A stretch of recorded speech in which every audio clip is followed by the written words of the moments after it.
Twitch. Slaggy. My name is International Master William Paschall. I'm an American chess player living in Budapest, Hungary, streaming most every day, every weekday, and sometimes on the weekends as well. I want to apologize to everyone for not doing a stream this weekend. I was really busy with some other stuff. And we will try to do one weekend evening pretty much every weekend. So occasionally we might miss one if we're traveling or something like this weekend, but Friday, Saturday, or Sunday, one of those evenings every weekend we will do. Welcome to the channel, and we are live. My name here on Twitch is Slaggy. We're going to be playing some 15-minute chess, hopefully some 5-minute chess. Get warmed up here. Okay, I'm starting with a 5-minute game. We're going to get warmed up. E-Check from Switzerland is a guy I've played before. I don't remember how the games were exactly. He's pretty fast, pretty reasonable. We're going to avoid my biggest demon today, which is time pressure, it seems. So, d4 from white now. Not too long ago, I was talking to one of my students about this variation, because he wanted to play the English defense with black. And I came up with an idea for black here based on playing quickly e6 and bishop f6, or sorry, e6, bishop b4, and queen f6. Basically the plan now. After knight c6, I'm not sure where the white queen should go. d2, d3, d1, all these moves are really pretty viable. So now with d1, he's protecting f3, not protecting c4.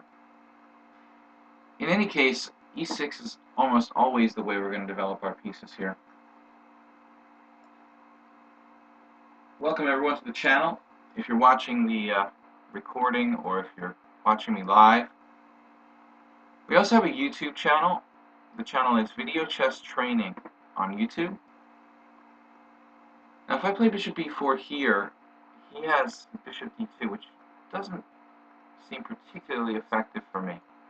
So I'm going to get my rook off the long diagonal and try to put some pressure on the c4 pawn. Black has to be a little careful about the white square weaknesses in this position. Knight a5 is an idea. But, you know, if I'm to play like knight a5 or something like that, he goes b3. I could try to win a pawn with knight a5, for example, b3, d5, but I have to be a little wary about creating some weaknesses on the white squares. So it's interesting. This is a blitz game, though. We're going to speed it up here because can't really afford to take forever. Alright, again, I'm a little reticent to make some white square weaknesses, but maybe we should just go for it here. If he plays b3, he cuts off the ability of his pieces to reach a4, which would really be the main attempt to take advantage of the white squares I was talking about in my position. So,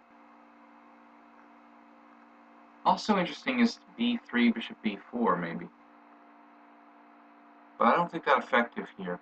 We're going to have to go for d5, try to break up his structure. He's going to sacrifice a pawn, and I think he has some pretty good compensation. Once again, I have to be very, very careful about the white squares. b7, c6, b5, a4. So I don't know. Maybe he trades on d8. I'm not even sure how I should recapture, with the king or with a rook. My rook is pretty well placed on the c file at the moment. If anyone's watching, please let me know how are we looking on the audio. And welcome to February, everyone.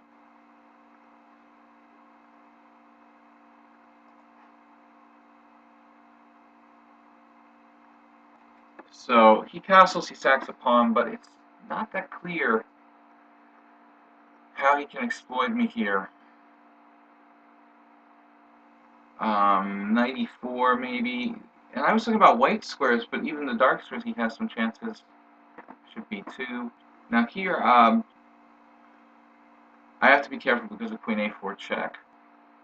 Though, you know, that alone by itself wouldn't be enough to really do me in, but I think in combination with other threats like knight b5, my position looks a bit dangerous. And now knight b5 is still problematic. But a6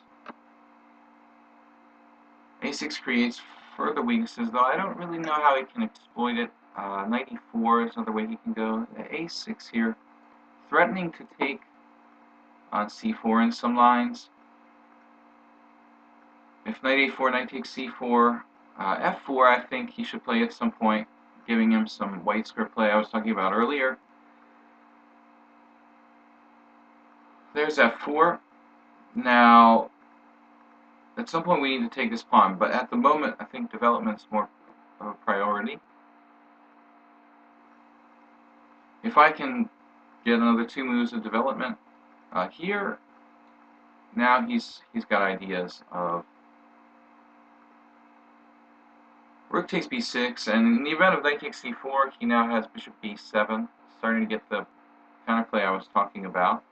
But knight takes c4, bishop b7,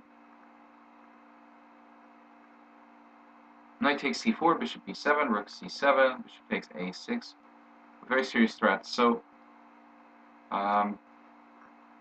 this is looking pretty dangerous for me. Knight d7 may be a necessary evil. Knight d7 protects the b6 square, brings other pieces sort of toward the area where I need a little help. So I think this is called for here. Knight a4, quite interesting. The e-check is playing tough. Knight takes c4, knight c5, bishop c5, knight takes c5, rook takes c5. Kind of interesting. He has an awful powerful bishop pair here.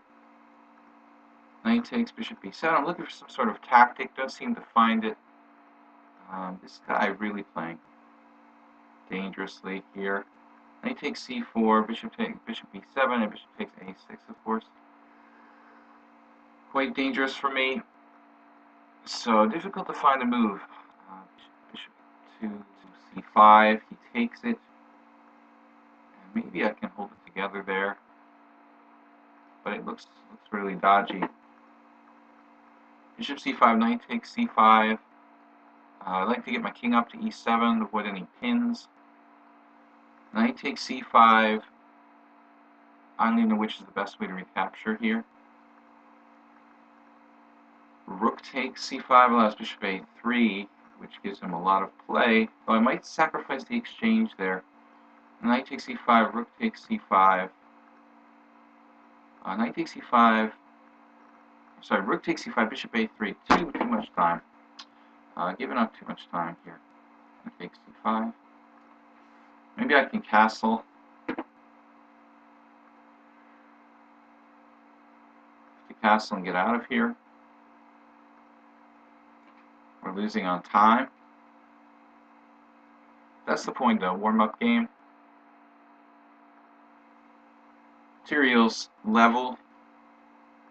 Bishop a3 allows knight takes c4.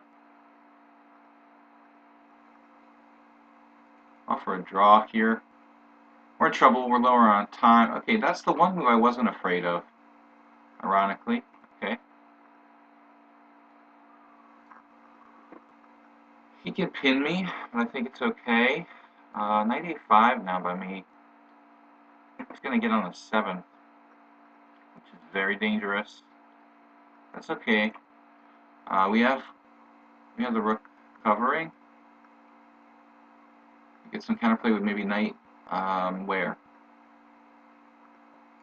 Not so easy. he's pretty quick.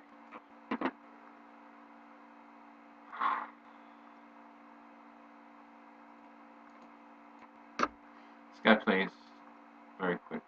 So super well played by E-check. Oh man.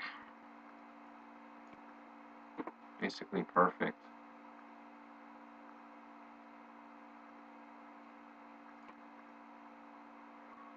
Now I'm actually okay.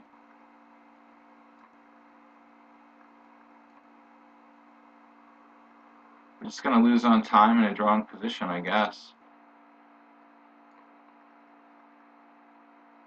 Oh, gave away a pawn because I pre-moved. Oh well. Alright. Good warm-up game. It was a draw, but he was too fast. Okay. Welcome everyone to the stream. Audio's good. I was a little worried about this headset. A little bit of volume questions lately with this one, but it's comfortable. I like it. As far as headsets go, maybe it's just sensitive, or it has some kind of. All right, 5 minutes. Maybe it's just a loose wire. I don't know. Anyway, we're gonna play some 15 minutes, a 5-minute. Learn something about chess here. We lost our first game, 5-minute chess, kind of warming up, a little slow. Though white put pressure on us, it was an unpleasant game. I have to go back to the drawing board on that opening. Queen d1 is not the most usual move, and I'm going to have to remember what the best setup is for black against that. Thanks, Espresso Forever, for joining the channel. Anyone who's new to the Twitch channel here, please check out my YouTube channel, which is Video Chess Training. And now the guy takes here, and this is a gambit I've been playing a lot. Unknown opponent to me. 2200 is quite a good rating in 5-minute chess. Here I can take either way with the knight or the pawn. Both are interesting. Although taking with the pawn sort of transposes to known gambit lines of the semi-Slav with queen c2, whereas knight takes b3 reaches a sort of unknown independent position that only occurred, as far as I know, in maybe one game. Unless there's some new ones that I haven't seen. But a good way to play against a Slav, queen c2, quite a solid line, allows these gambit possibilities in the event of d takes c4. Bishop b7 now. If black plays bishop b4 check in this kind of position, that's fine for white because he's happy to trade the dark square bishop. Black has weaknesses on the dark squares. And this is a very quiet move from black. h6 now. I can use the a5 square. If he plays a5, he weakens his queen side a little bit. We're not going to let him play a4 though. That's something that I've done before. It's not really good. So a4 really keeps him tied up. And the plan now will be basically to shift to a kingside. Shift to a kingside sort of play. His kingside is weakened with h6. I can play knight c5 at some point. If he's threatening to play c5, we should throw in knight c5. Maybe now, because he's going to go queen b6, and this is a position where white has full compensation. I believe full compensation for the pawn. Knight takes c5. He plays rather quickly here. Oh, okay.